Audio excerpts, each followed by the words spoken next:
झालेत पण अजूनही खातेवाटप नाही। 4 दिवसांपासून मंत्र्यांकडे कुठलीही जबाबदारी नाही आणि कधी होणार खातेवाटप आणि खातेवाटपाला इतका वेळ का लागतोय हा प्रश्न केवळ विरोधी पक्षाचे आमदार विचारत नाहीयेत तर सर्वसामान्य मतदार देखील विचारतोय की आज साधारण 23 दिवस पूर्ण झालेले आहेत, पण असं असताना अजूनही खातेवाटप हे का स्पष्ट करण्यात आलेलं नाही।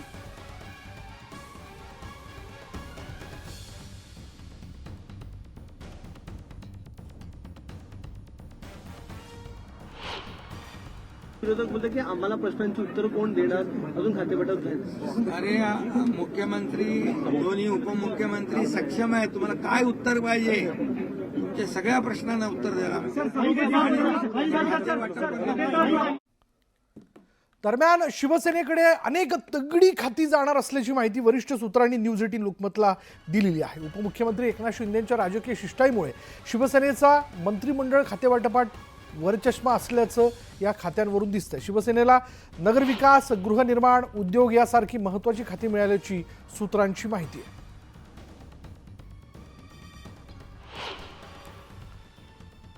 आता यामध्ये बघा की नगरविकास, गृहनिर्माण, उद्योग, पाणी पुरवठा ही खाती जी आहेत ती शिवसेनेकडे जाऊ शकतात। शिवाय सार्वजनिक बांधकाम, शालेय शिक्षण, जलसंधारण, आरोग्य, परिवहन, खनिकर्म ही खाती देखील जाऊ शकतात। रोजगार हमी, फलोद्यान, पर्यटन, माजी सैनिक कल्याण आणि खारभूमी, त्याचबरोबर मराठी भाषा विकास हे खातं देखील शिवसेनेकडे जाऊ शकतं।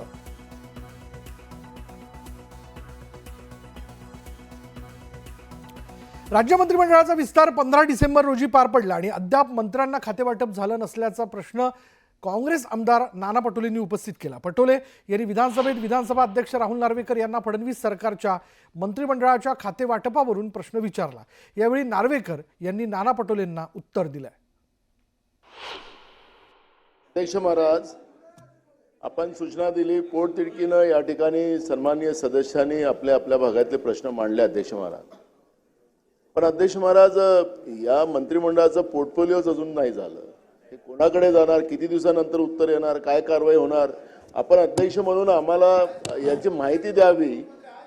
सन्मान्य नाना, या सभागृहातले ज्येष्ठ सदस्य व माजी विधानसभा अध्यक्ष, मला खात्री आहे आपण अवगत आहात की शासनाची सामूहिक जबाबदारी असते आणि कलेक्टिव्ह रिस्पॉन्सिबिलिटी अंतर्गत मुख्यमंत्र्यांच्या अध्यक्षतेत शासन काम करत असतं।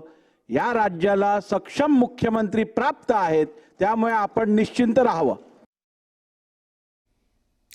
भाजपकडून राम शिंदेंना मोठी जबाबदारी देण्यात आली आहे। विधान परिषद सभापती पदाची जी निवडणूक आहे त्या निवडणुकीकरता राम शिंदेंनी अर्ज दाखल केला। अर्ज दाखल करताना मुख्यमंत्री देवेंद्र फडणवीस, उपमुख्यमंत्री अजित पवार, चंद्रशेखर बावनकुळे उपस्थित होते। विशेष म्हणजे विरोधकांकडून सभापती पदासाठी कोणताही अर्ज दाखल करण्यात आला नव्हता, त्यामुळे राम शिंदेंची बिनविरोध निवड झाली आहे।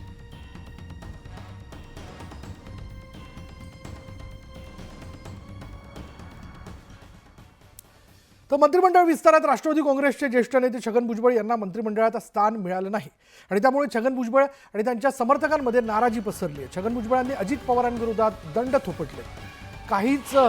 काहींचं आपल्याविषयी वेगळंच मत झालं असल्याचं त्यांनी म्हणत अजित पवारांविरोधात शड्डू ठोकलाय।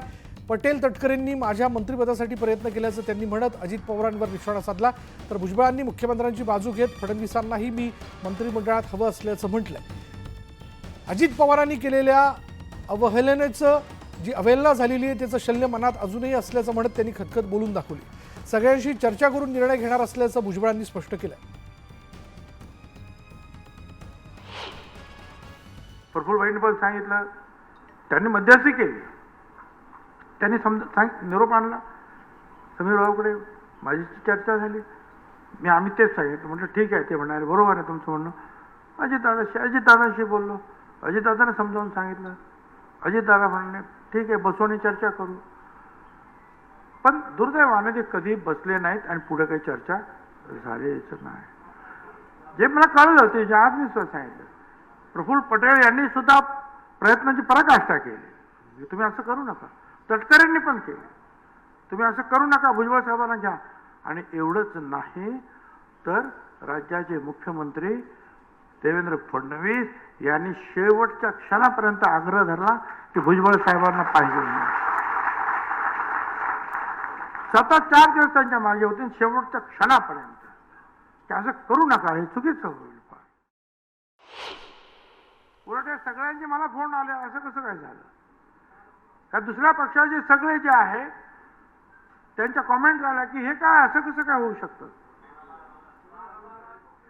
म्हणजे काँग्रेस पक्षाचे तेच आले, पवार साहेबांच्या पक्षाचे आले, आणखीन काय म्हणतात उद्धव ठाकरेंचे जे आले, और ते जाऊ द्या बावनकुळे,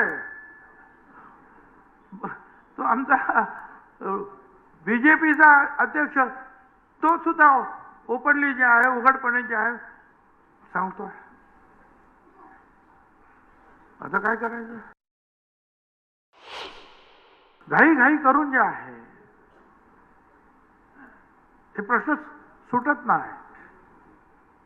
कुठेही घाईने उडी मारण्यात अर्थ नाही आहे. त्याच्यासाठी विचारपूर्वक जे काही करायचं ते मी करीन. आणि त्यावेळेला तुमची साथ मला पाहिजे आहे, त्यावेळेला तुम्हाला सुद्धा मी विचारत घेणार. त्यामुळे छगन भुजबळांनी कालपर्यंत केलेला दावा जो होता त्यामध्ये जर आपण पाहिलं तर सुनील तटकरे अर्थात प्रफुल्ल पटेल यांच्याबद्दल त्यांच्या बोलण्यातनं नाराजी व्यक्त झाली होती. अजितदादांबद्दल त्यांनी नाराजी व्यक्त केली. कसला दादा आणि कसला वादा असं त्यांनी म्हटलेलं होतं. छगन भुजबळ हे काही खेळणं आहेत का, की ऊट म्हटलं की ऊट आणि बस म्हटलं की बस, मी तसा माणूस नाही असं देखील त्यांनी ठणकावून सांगितलं होतं.